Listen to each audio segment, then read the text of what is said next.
This is White Coat Investor podcast number 201, Physician Mortgage Loans. We're recording this on February 19th. It's going to run on March 11th. We have a big event between now and then. We have WCI Con 21. So I'll see you on the other side of it, I guess, when you're listening to this. But that probably explains a little bit why we're recording it this early. We just need to be able to focus the next couple of weeks on the upcoming conference. I hope a lot of you are coming to that. It's going to be really great. No point in advertising it now, since by the time you hear this, it's going to be all over. But as usual, we are going to package it up into an online course. So watch for that coming out, probably within the next week of the time you hear this. All right, if you have student loans, SoFi practically invented student loan refinancing in 2011. And right now they have the lowest starting fixed interest rates they've had in years, which could help you save thousands of dollars on your student loans. Plus, they just lowered rates for physicians and dentists still in residency. If you refinance your student loans through SoFi.com/whitecoatinvestor, you'll get a $500 cash welcome bonus just for listeners of this podcast. That's SoFi.com/whitecoatinvestor. And of course, you still get the same deal you would get on the loan if you went to SoFi directly. You just get an extra $500 in cash. So that's great. Terms and conditions apply. Not all products available in all states. Welcome bonus not available to residents of Ohio and cannot be combined with any other offer, bonus, or discount. SoFi reserves the right to change or terminate the offer at any time with or without notice. Recipient is responsible for any federal, state, or local taxes associated with receiving the bonus offer. See SoFi.com/whitecoatinvestor for more information. Loans originated by SoFi Lending Corp. CFL 6054612 NMLS 1121636. Thanks for what you do. It's been a long, hard winter, a long, hard year for a lot of us, and I hope your practice is recovering. Things are starting to get back to normal, maybe. As we're recording this in Utah, our case numbers are down 75% from the peak, so we're pretty excited about that. I'm looking forward to maybe being down 90% by the time summer starts. Our governor is talking about having all adults in the state immunized by the beginning of the summer. So I don't know if we'll meet that goal, but that ought to be a pretty dramatic decrease. Unfortunately, it has finally affected the company, with a couple of people here at the White Coat Investor becoming positive in the last week. And so that's kind of a bummer for us. Everybody's doing okay so far, but they don't feel very good. So those of you who've had this know what I'm talking about. And I wish those of you who are struggling with COVID a rapid recovery and an uneventful future as far as long-term symptoms.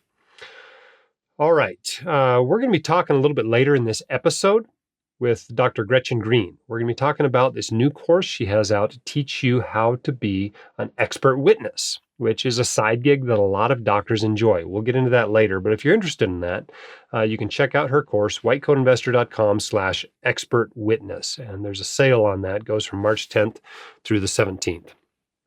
All right, let's talk about physician mortgages. It's that time of year, right? This is running mid-March, and everybody's interested in getting a new home. It's spring. We're coming into summer, and everyone wants to buy a home. And if you're like a lot of doctors, you don't want to put much money down on that home because you have such great uses for your money elsewhere, whether it's maxing out retirement accounts, paying off student loans, building up your emergency fund, paying off credit cards, paying off a car, whatever it might be. It seems that doctors, especially doctors just coming out of training, have a lot of uses for money, far more than they have cash. So a frequent question that we get around here is, how can I get someone to loan me money for a home right now? And I often wish the question was a little more sophisticated, such as, should I buy a home at all?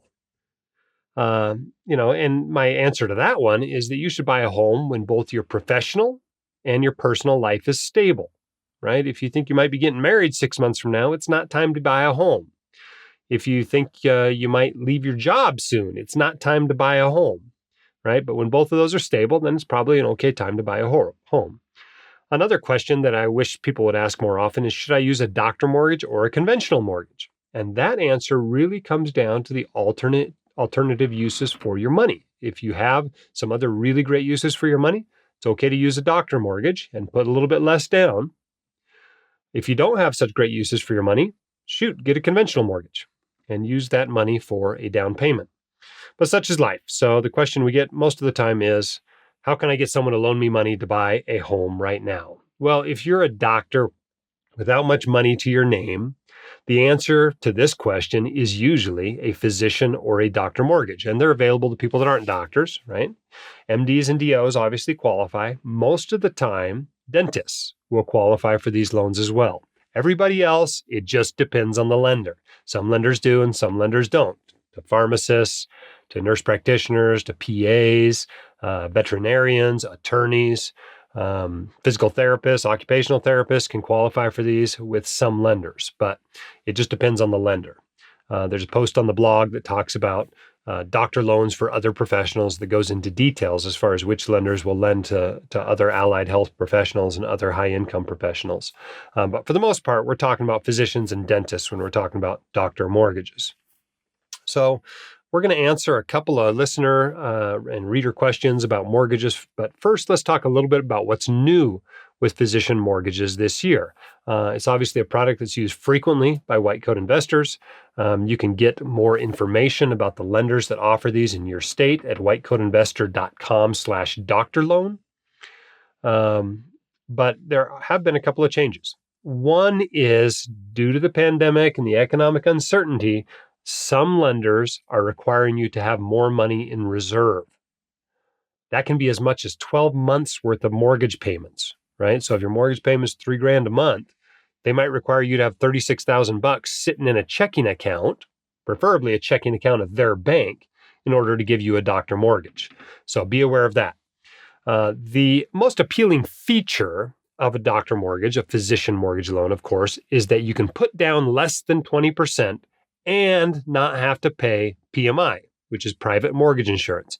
Remember, that's the mortgage and that's the insurance you buy to protect the lender from you defaulting on the loan. It doesn't actually do you any good whatsoever. So avoiding it is a good thing. There's really no benefit to you paying it. And you can avoid paying it by putting 20% down and getting a conventional mortgage, or you can avoid paying it by qualifying for a doctor mortgage. Last year, though, some lenders went from not requiring a down payment at all, essentially 0% down, to requiring 5% down, and some went from 5% to 10%. Some of those are coming back down now, but don't be surprised if the deal is a little bit worse than it used to be before the pandemic. So don't be surprised if you have to put down 5 or 10% in order to get the loan. All right, let's do some questions. Here's one from the WCI forum. I'm a graduating resident and developing my financial strategy both long and short term. I have a stupid amount of student debt, $480,000.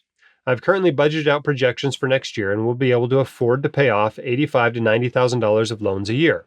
I have no credit card debt. The rent in the area my wife and I are moving to is looking like $2,000 to $2,500 a month in a tight market. So my question is, if I do a physician mortgage in year 2 with a minimal down payment, can I refinance later into a 15-year fixed with a more favorable rate? My wife is pregnant with our first, so she won't be working for at least 6 months after I start the job. I could save up $60,000 needed for a down payment, but would have to dramatically decrease my loan payoffs to do so. What are your thoughts? It seems to me that buying a home in year 2 makes the most sense than paying the same amount in rent as a mortgage. Now, this is the classic dilemma, right? This is what everybody's dealing with. Do I use my money to pay down my student loans, or do I use it for a down payment? Well, if you're ready to buy a home, meaning your professional and personal life are stable, and that's often 6 to 12 months after you move to a new city out of training, then either one is okay with me. I'm not going to tell you can't use a physician mortgage. I think it's a reasonable thing to do, especially when you got $480,000 worth of student loans to pay off. However, remember, if you're in a financial situation like that, buying a house doesn't get you out of the live like a resident period. So the house you are buying ought to be relatively inexpensive. This is not the final doctor house that you're buying when you're in a financial situation like this. Okay? You're getting a doctor mortgage, yes, but you're not getting it on the massive, huge doctor house that you'll be able to afford easily in 10 or 15 years. This is the home that you're going to live in for your 2 to 5 years while you're paying off your student loans, maybe for a few years after that, right? Everyone's going to find that compromise somewhere in there. But if buying this home means that you are paying off your student loans over 8 or 10 or 12 years instead of 2 or 3 years, I think you're buying too much house. So different question, right? How much house should you buy? versus how should you pay for it? What kind of mortgage should you get? And don't let the fact that there is a physician mortgage available cause you to buy too much house. So what would I do in this situation? Well, I think this is probably okay to buy a house with a physician mortgage, a minimal down payment.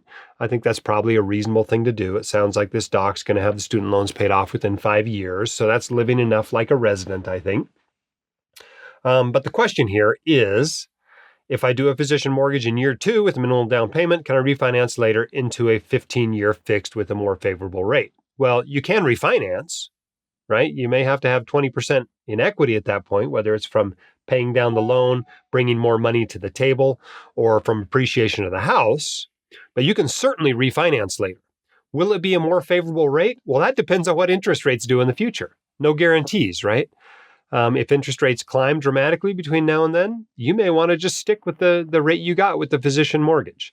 But if rates are similar to what they are now, then you'll probably be able to refinance later into a lower rate, into a 15-year fixed conventional mortgage.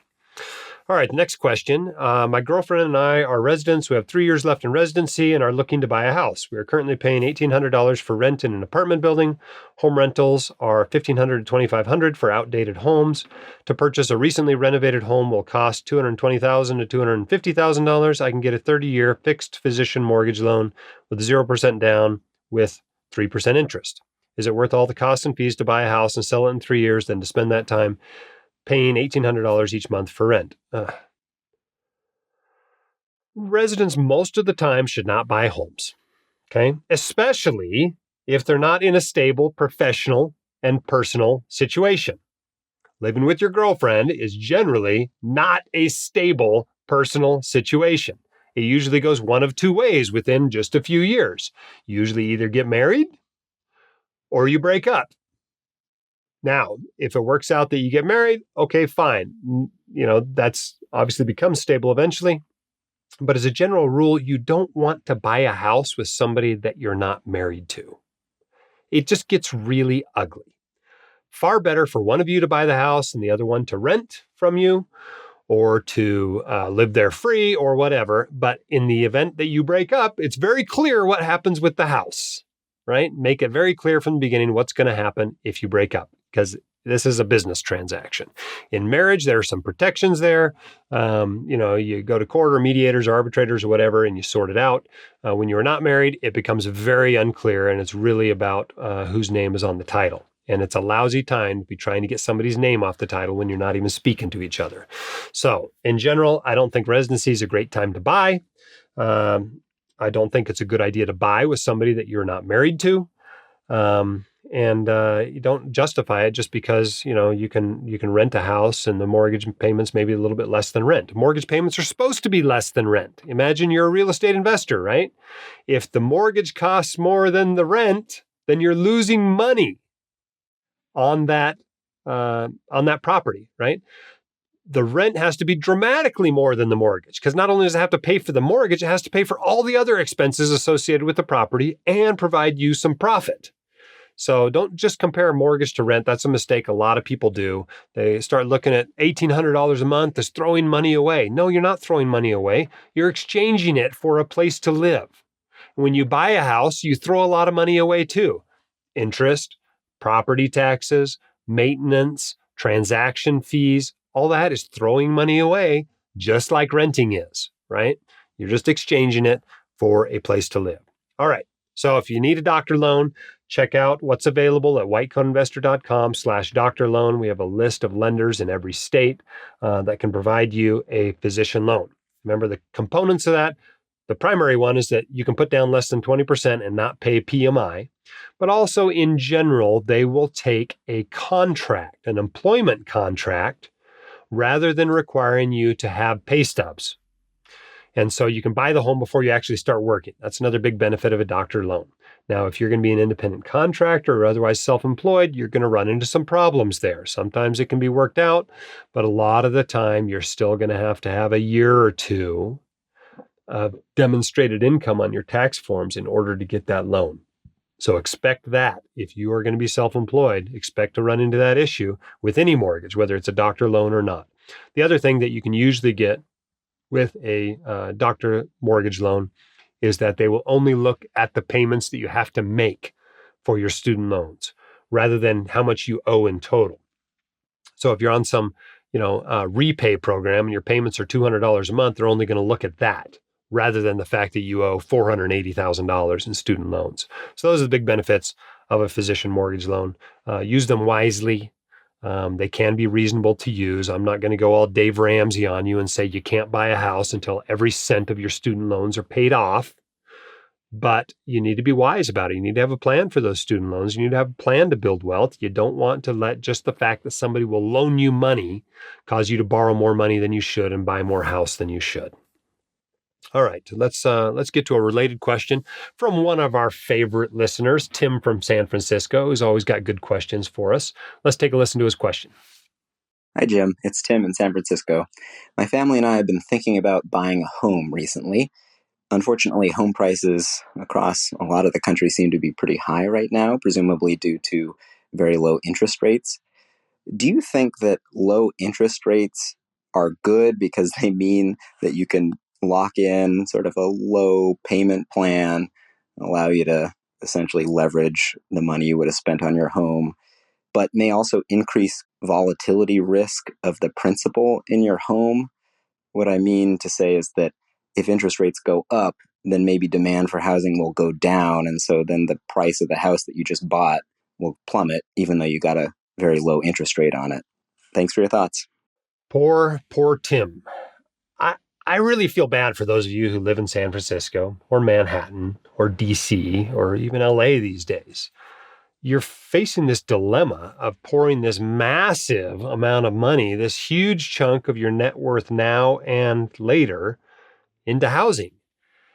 The alternative, of course, is geographic arbitrage and moving somewhere else. Reno has some very nice houses, Tim, but that means you got to live in Reno, and Reno is not the same as San Francisco. I'm very much aware of that.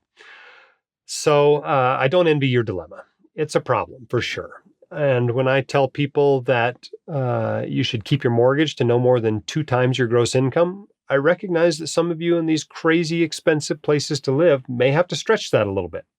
Remember, there are consequences to stretching it. Even if you're going to 3 or 4x, which is as far as I would go, realize it's got real consequences on your financial life, with how quickly you will build wealth, with when you can retire, with what you will drive, with how you can vacation. If you want to stretch for a home, there are going to be some consequences. Plus, don't go crazy, right? Some people are buying homes that are 10 times their annual income. And that's just going to leave you house poor. If you can make the payments at all, you might just lose it in foreclosure when you start doing that sort of thing. So be careful with that. But as far as your question, yes, low interest rates tend to increase the value of houses because it enables more people to get into the house because they can afford the payment, right? The lower the interest rate, the more house you can buy. And so that tends to push up the price of houses because more people buy houses.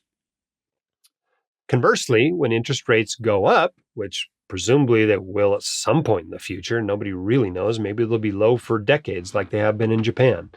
But when interest rates go up, that tends to be bad for the price of housing because all of a sudden it removes a bunch of buyers, potential buyers from the market. They can no longer afford to buy your house because at that price, the payments on them, when you got to pay that much more in interest, are just too much for their budget. They don't qualify for the loans, etc. And so there is a risk there. When interest rates are low and housing has gone crazy like it has in the last few months or years, then you got to worry about, a decline in housing prices and maybe even a crash, depending on what happens.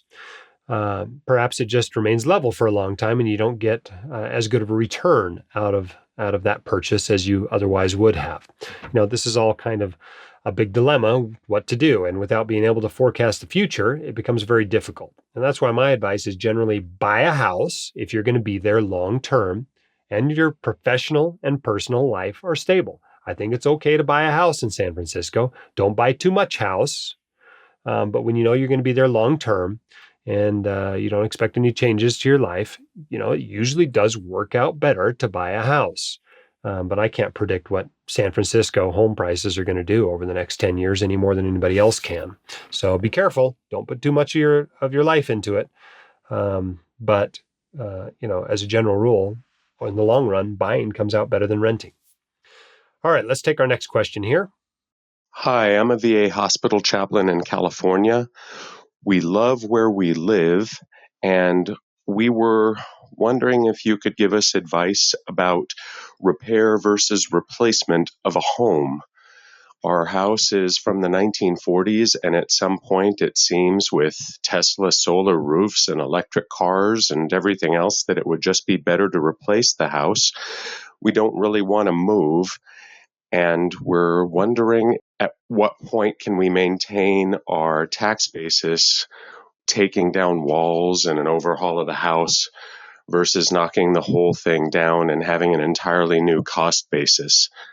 Appreciate any advice you could give and want to extend our thanks and prayers for all the white coats and allied health professionals out there. Thank you for all that you do. And a special shout out to everyone working in acute psychiatric units right now. There's so much need out there with the isolation that comes from this. So thank you for self-care and other care, and keep on doing what you're doing. Well, thank you, Chaplain, for your service. I just gave Tim in San Francisco a hard time about trying to live out there as a doctor. I think it's even harder when you're on a chaplain's salary and not a doctor's salary. So thanks for what you do serving out there. This is a question that's near and dear to my heart, given that a little over a year ago, we did a major renovation of our home. And I had this conversation with the contractor. We tried to decide whether it was worth just bulldozing the thing because we love the lot, we love the neighborhood, or doing this major rehab. And when I'm talking about major rehab, I mean, we had excavators pulling walls off the house, right? This is not a minor rehab. It was down to the studs, new walls, additions on 3 sides, etc. It was a big renovation. And he assured me that even with the size of that renovation, we were still much, much better off not bulldozing it. And so I think that's probably the case for you. Now, our house wasn't built in the 40s. It was built in like 1989 or something like that.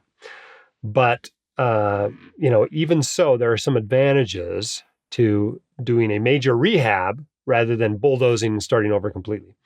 And I think a lot of those advantages come down to approvals and permits and taxes.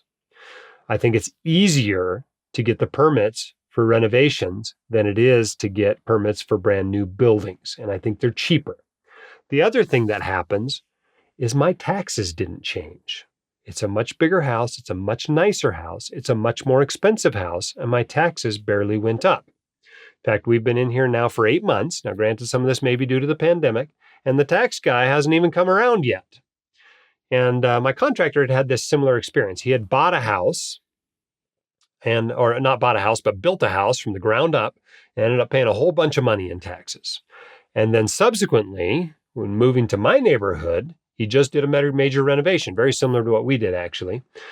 And ended up again with only a slight increase in taxes rather than the dramatically increased taxes of building a similar home from the ground up. So I think there's some real tax benefits to doing that. Now, California has some unique tax laws as well. I know when you buy a house, you basically kind of lock in your property taxes for the long run. I'm not sure if that changes if you bulldoze and build up from the ground. If it does, that's another reason to renovate rather than completely bulldoze. But be sure you look into that as well. The main thing, of course, is to remember that anything you do with regards to this, the end price is going to be much higher than you expect it's going to be going in. So prepare for that, plan for that, make sure you can afford to do that before you get started. I think it's, and this is probably very relevant to you, Chaplain, the story in the Bible about the man who starts building the tower without calculating the cost, right? You don't want to do that. You want to have the money to do the renovation, or certainly a plan to pay for it. And my general rule with that is that you should only be borrowing the amount it is going to increase the value of your home when you do this. The rest of it, you need to save up. And remember, it is not all going to increase the value of your home. If you spend $1 million on a renovation, the home is not going to be worth $1 million more. You'll be doing well if it's worth $700,000 or $800,000 more. Kitchen and bathroom renovations tend to bring a lot of value. Adding some storage space or updating the bedrooms, not nearly as much. So keep that in mind as you do renovations. I hope that's helpful to you. All right, let's do a quote of the day here. This one comes from Morgan Housel, who says, "Leverage is the devil here. It pushes routine risks into something capable of producing ruin. The danger is that rational optimism most of the time masks the odds of ruin, some of the time in a way that lets us systematically underestimate risk." That's a long way to say, be careful with leverage. Nobody ever went bankrupt without owing some money to somebody. All right, let's take another question here. This one is an anonymous question off the SpeakPipe. Hi, Dr. Dolly. Could you please discuss the concept of paying down a mortgage instead of purchasing bonds with regards to asset allocation and investment strategy? For example, my current retirement investments are split 85% stock and 15% bond. Is it reasonable to use that 15% bond allocation and any future bond contributions to pay down my mortgage rather than purchase bonds? Thanks. Okay, so this question is mostly a theory question. The truth is that a mortgage or other loan is the equivalent of a negative bond, right? Paying down a mortgage that's 4% gives you a 4% return. Just like investing in a bond, paying 4% gives you a 4% return. And so keep that in mind. It's really silly in some ways to be buying bonds that pay you 1 or 2% while carrying around debt at 4% for a mortgage or at 8% for a student loan, certainly at 15% for a credit card. It doesn't make any sense, right? So that's awesome to know in theory. However, when the rubber really hits the road in a nasty bear market, a lot of people don't remember that their mortgage that they've been paying extra on functions as a negative bond. And so they panic and they end up selling low. So if you end up doing that, it didn't do you any good to think about your mortgage as a negative bond. And you probably ought to have some bonds in your portfolio anyway, even though you've got a mortgage or other debt out there. And so that's what we did. I carried bonds while I had a mortgage. And I don't really have any big regrets about doing that. But theoretically, if you wanted to be 100% stock and put all the money that would have gone to bonds against your mortgage, that wouldn't be a crazy thing to do. You just got to remember that's what you've been doing when the next bear market comes and your stocks lose 50% of their value and you're feeling like panicking and selling low and doing that sort of thing. You got to remember to look at the entire balance sheet of your life if you want to do that. But yeah, that's the way it works. A mortgage is a negative bond. All right. Let's get Dr. Green here on the line and talk a little bit about this course she's got going on. I want you guys to hear a little bit more about this, and then we'll do some more SpeakPipe questions. Okay, I'm here now with Dr. Gretchen Green on the White Coat Investor podcast. Welcome. Thank you. Great to be here. Now, you have recently developed a course on how to become an expert witness, in essence. How did you become interested in becoming an expert witness for yourself? Yeah, that's a great question. And it's a way that I think a lot of physicians encounter this is I got a call out of the blue from a lawyer. I found I didn't know the right things to say or how to handle the situation. A colleague had referred me, but hadn't given me a heads up. So the call just came and someone asked if I would review a case. I accepted and was able to review the case and did an okay job, but also learned that I had a lot more to learn about the mechanics and the logistics of doing an expert witness review, which is a little bit different, but complementary to the work we do as physicians. But this is something you've now been doing for quite a while. How long have you been an expert witness? I've been doing this for 5 years now. Okay. And at some point you said, you know what, doctors need to learn how to do this. I'm going to put a course together. What inspired you to put together an online course to teach other doctors how to be expert witnesses? Well, it was during the pandemic, really early on, when suddenly lawyers were not having trials. They weren't having cases that were moving forward. They finally found time where they needed cases reviewed. But lawyers with whom I had relationships through, networking and marketing they were hesitant to approach doctors because they thought, well, doctors are supposed to be really busy right now, just saving everybody's lives. So the lawyers didn't Little did want they know, a lot of us were just sitting around, right? right. And that's, the exact flip side of it, right? Like just when lawyers needed experts to finally review some of these cases, then doctors were looking for ways to supplement their income because so many, the statistics are up to 2/3 were either furloughed or had decrease in income. So it was really the perfect storm of needs.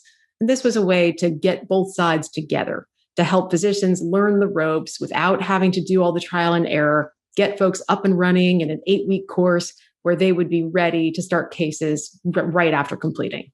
Hmm. So this is obviously another stream of income for doctors. It's not passive income because you got to work for it, but it's another stream of income. Uh, is this something you've enjoyed? What parts of this have you liked and not liked over the last 5 years as far as being an expert witness? The part I've loved the most is educating, be having that opportunity to translate the knowledge that I have as a radiologist to lawyers and into a legal setting. So it's really similar to what we do as doctors when we talk to patients and families. We're translating and educating the information we know into terms that other people can understand. Working with lawyers has helped me understand the different angles that these cases can take. And also through the research that I've done to support my opinions, it's made me even a better doctor, knowing standard of care, literature, how to support and how to understand why we make the choices that we do in clinical medicine. So, it's helped me be a real resource to my group where if someone's got a clinical question or if they want to know what should one do in this kind of setting, a lot of the times they turn to me. And I'm really happy to serve as a resource, not only for lawyers through this, but also to my fellow physicians. Awesome. And one of the things a lot of doctors, I think about, at least when they're first being introduced to this topic, is I don't want to be involved in suing other doctors. How do you deal with that? Yeah, that's a big question a lot of physicians have. And some people approach it from different angles. They say, well, if I'm going to be an expert, I'm only going to do defense work. But then, of course, that narrows your focus and it removes some of the objectivity you get from being involved in both sides of the situation. The legal field is enormous. It's on the same scale as revenue from income from medical cases as well. So we're not going to stop legal cases from moving forward by refusing to be experts. But the question is, will you serve in this capacity or let folks who may be, working from other motivations, purely money, other things, do the work instead? And I think if we have everybody with these skills working together as a team and understanding the work, we're going to elevate the quality of all of it. And we're not going to have reduced the number, but we can offer objective opinions and use our expertise. Okay, so let's talk about the course. What will students learn in this course? What are they going to know and be able to do when they come out the far end of it? Students will know from the beginning what to say and not to say during that first critical conversation. So that's what we start with is that first call. When a lawyer calls you out of the blue, asks you questions about your credentials, what you do clinically, your areas of expertise, and then move on to navigate how a legal case works, what your involvement is at each stage, and be able to engage with a lawyer, start your own marketing, and know how to take a case and be successful and confident in how you treat the material. Now, this obviously becomes a business for you as you're trying to develop a side passive income. Do you walk them in the course through how to run that business as well? That's an important part of it. We do cover those topics. There's a bonus module that deals with the business side of it. When I started my expert witness work, I was very focused on how to be an expert, how to take cases, how to approach the material. But the business side has been even more gratifying in some ways because they were skills I never had before. Even as a partner in a practice for 10 years with pretty good knowledge of the finances, this was an element of financial literacy that I was really glad to expand into. So learning how to run a business, how to bill, how to invoice, how to interface with my accountant to understand the tax implications and the benefits of doing this, Those have all been benefits that I've really appreciated and that I help my students learn as well. Okay, so let's talk about the structure of the course. How does it work? How long is it, et cetera? The course spans 8 weeks. Each week, a new recorded module is available. You can watch it on your own time. We do have one live Q&A via Zoom each week, and that runs for the total of the 8 weeks. So you can also have lifetime access. So if this is a busy time in the middle, or you've got spring break in the middle of it, you can always catch up. The materials available as part of that lifetime access. Awesome. There's a guarantee with it, I understand. Tell me about the money back guarantee. We do have a 7-day guarantee, and that's to ensure that people have that opportunity to do the first module, to gain the information, to ask questions. And if they find that in learning that preliminary information that they can't do expert witness work, for example, they find out that they checked their employer contract and they're prohibited from doing it, something that's immediately affecting them, they can choose to not continue. But honestly, we've had only maybe 1 or 2 people ever cancel. The great majority, 90+%, continue on through to the end. And we've had people taking cases at the end of the course and doing great. Cool. And what does the course cost? The course is $3,000, but it pays for itself when you know how to bill at the market rates and when you get your first case. So most physicians will earn that in their first retainer. And plus, if it's tax deductible for you, you can come out ahead from there. Yeah, certainly if you're starting a business of doing this, that should be a tax deductible expense. So awesome. If you want to learn more about this, if you want to take Dr. Green's course on becoming an expert witness, you can find more information on that at whitecoatinvestor.com/expert witness. Dr. Green, thanks so much for coming on the White Coat Investor podcast. Thanks for having me. All right. So if you want to check that out, you only have a few more days. The sale is the 10th through the 17th of March. After that, this course is closed. Probably open up again in the fall at some point, but it's 10th through the 17th, and then you're out of luck for 6 months at least. So check that out, whitecoatinvestor.com/expert witness. Let's do some more SpeakPipe questions. This one comes in from Matt. Let's take a listen. Hi, Jim. Thanks for everything that you do and your commitment to financial education among physicians. I'm an internal medicine subspecialist, and I will start my first attending job in July 2021. I will have access to multiple retirement accounts, including a 403B, a 457, and a 401A. I was hoping you could speak more about the 401A account. Do you have any reservations about using this? Are there any specific questions I should ask the HR department at my new hospital? I'm unfamiliar with this account, and any advice you have would be much appreciated. Thanks again for all that you do. All right, let's talk about 401As. I've done a post on 401As on the blog, but I don't know that I've ever really mentioned them on the podcast. Technically, a 401k is a type of a 401A. A 401A is the bigger category. But when we're talking about 401As, what we're generally talking about are a plan that's offered to government employees. Typically, it's a government employee. And it's, basically was put in place instead of a pension. It's typically made up entirely of employer contributions. Now, I know money's fungible, right? So the employer pays you a little bit less in salary and you get the 401A benefit. It's all really the same. It's all really your money, part of your compensation. But technically, from a legal standpoint, a 401A is employer money that's going in there. You don't put any of your own money in there. It's also not an ERISA account. And so that allows the employer to have all kinds of interesting rules about it. Usually these are state employer plans, and the state gets to make the rules. So ERISA covers things like vesting rules and fiduciary actions like choice of investments and the disclosures. But 401As are not regulated by ERISA, which is a federal law. They're regulated by state law, which is not usually as strict. So typically it takes you a little bit longer to vest in the benefits. The investments might not be as good. They might not tell you what the fees are. You really have to dig into stuff. But the questions you ask HR are all those questions, right? What are the fees? What are the investments? When do I vest? What are my distribution options, right? And a lot of times you can roll these over when you leave the employer into a 401k. So you want to ask about those sorts of things, just like you would with like a 457 account.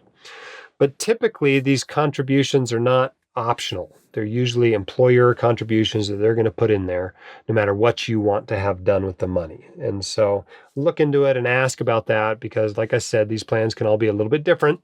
But realize that the way they're usually set up is that this is just your benefit. This is like your pension benefit. It's just going into a defined contribution plan instead of a defined benefit plan.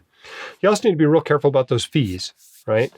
Sometimes there might be an investment advisor involved that picked the funds in the account and is now getting an AUM fee for it. So make sure you understand all of that.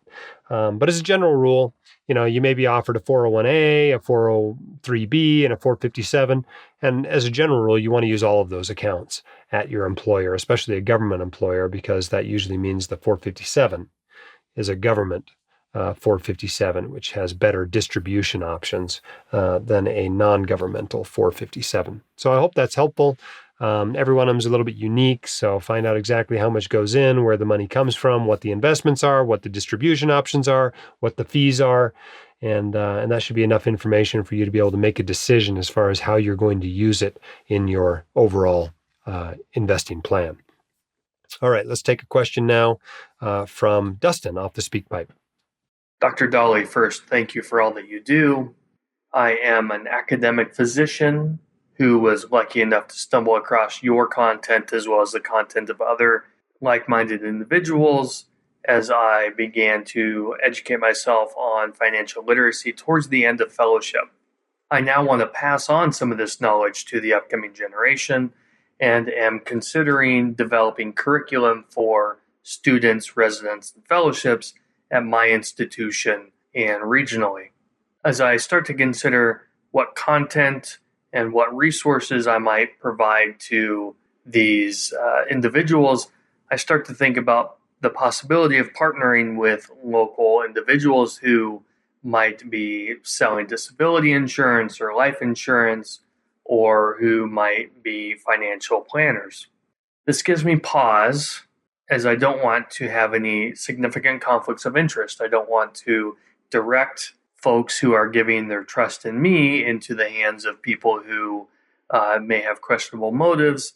And I also feel a little funny about taking any commissions or kickbacks that might be involved. You've always been very good about announcing any financial conflicts of interest you may have. Just wonder if you have any general advice on how to go forward. All right, let's talk about conflicts of interest. This is a subject that's near and dear to my heart and one I've been dealing with now for over a decade. Here's the deal as far as you go. The easiest thing to do is for you to not have any conflicts of interest personally. That means you make no money from the course, you sell no products, you have no for-profit blog on the side, you don't write a book that you sell, you don't take any money from guest speakers that come in, you make nothing off it. That's the easiest thing to do. When it came to the white coat investor, I wasn't willing to do that. I wasn't willing to do all that work for free. And so I've had to manage the conflicts of interest with regard to me. And the way I have done that is through very transparent disclosure of my conflicts of interest. So people know when I'm getting paid, when it's an advertiser, so on and so forth. Occasionally, I get criticized for not being more transparent, and which always surprises me since I feel like I'm more transparent than anybody else I know as far as financial conflicts of interest. But bear in mind, even if you do that and you disclose your conflicts of interest, there's going to be some people that are unhappy with it. Number one, they're going to feel you haven't disclosed them at all. Number two, they feel like you should be working for free. And if you're willing to do that, great. I was not. And so, I've had to deal with this. If you do decide to take any sort of way that you're making money, I would encourage you to just be maximally transparent about that. If you have a book, say, here's my book. And if you buy that, I make $8.75 every time you buy a copy of it. If you're getting paid by, some speaker you have coming in, you can point out that this speaker is paid $2,000 in order to come in and speak. You can just disclose those conflicts of interest. In an academic setting, you're probably not going to be able to have that course if you have a significant personal conflict of interest there, I would suspect. It does cause some problems as you might imagine, when people have a lot of conflicts of interest and they're teaching in an academic institution. It's interesting. We run into all kinds of different ways that academic institutions treat these sorts of issues. For example, a lot of we've been giving away our new book, the White Coat Investor's Guide for Students, right? We're basically giving it away. We're giving it away through class champions of the first year class of the medical and dental institutions in the United States. And occasionally they run into a problem with the school where the school doesn't even let them pass out free books, even though it's not being done by the school, it's being done by a student. But they just really have a problem with it. And so you may run into those issues.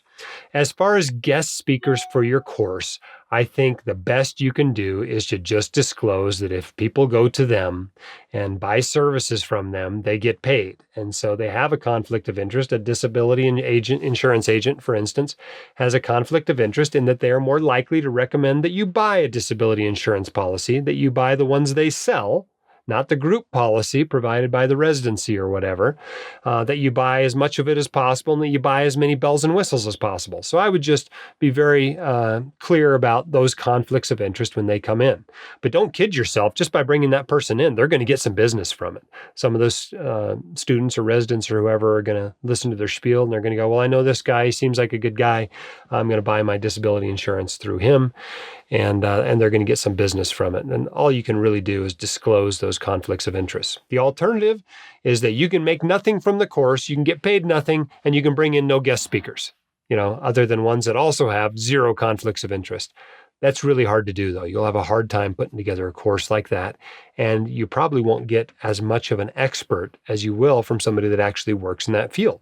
You'll probably get more specific information from a financial advisor and a disability insurance agent and attorney and those sorts of people. And so, in general, people that have put these courses together have found that it is worthwhile to bring in those experts, disclose their conflicts of interest, and the experts are more than willing to come in because they are making money from it, without a doubt. All right, as I said earlier on the podcast, right now, SoFi has the lowest starting fixed interest rates they've had in years on student loan refinancing, which means you could save thousands on your student loans. And if you are a physician or dentist during your residency, SoFi also has new lower interest rates for you. If you refinance your student loans through SoFi.com/whitecoatinvestor, you'll get $500 in cash sent directly to your bank account. That's SoFi.com/whitecoatinvestor. Terms and conditions apply. Not all products available in all states. Welcome bonus not available to residents of Ohio and cannot be combined with any other offer, bonus, or discount. SoFi reserves the right to change or terminate the offer at any time with or without notice. Recipient is responsible for any federal, state, or local taxes associated with receiving the bonus offer. See SoFi.com/whitecoatinvestor for more information. Loans originated by SoFi Lending Corp. CFL 6054612 NMLS 1121636. Thanks to those of you who have left us a 5-star review or told your friends about the podcast. Our most recent one comes in from, I think it's Mandy, who said, the podcast has a consistent practical message from medical professionals. Dr. Dolly's podcast is a great supplement to his White Coat Investor books. His approach to personal finance is consistent, practical, and specific to the unique challenges of physicians. Podcasts are a well-timed mix of answering questions, providing applicable examples, and interviewing additional experts. What is most impressive is the consistency of his message, whether in the depths of a bear market during a pandemic or during a bull market. His message remains consistent, which is extremely admirable. In a world full of sexy clickbait vying for your attention, Dr. Dolly provides a reliable, sensible message regarding physician personal finance, a must subscribe to for any physician. Wow, that was really nice. Thank you for that review, and thank you to those of you who have also left us 5-star reviews. They actually really help spread the message because podcast gets put in front of more people, more eyeballs that can then find that message. We mentioned earlier about that expert witness course, whitecoatinvestor.com/expert witness if you're interested in that. That goes through March 17th. And about that time, if you're interested in the online course that's going to be produced from WCI Con 21, that'll be out about that time as well. Maybe more information next week on the podcast on that. Thanks for what you're doing out there. It's not easy work.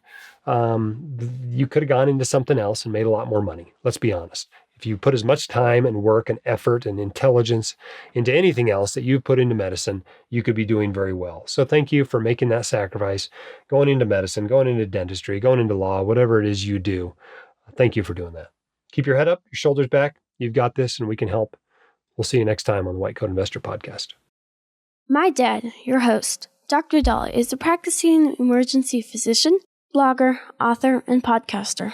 He is not a licensed accountant, attorney, or financial advisor, so this podcast is for your entertainment and information only and should not be considered official, personalized financial advice.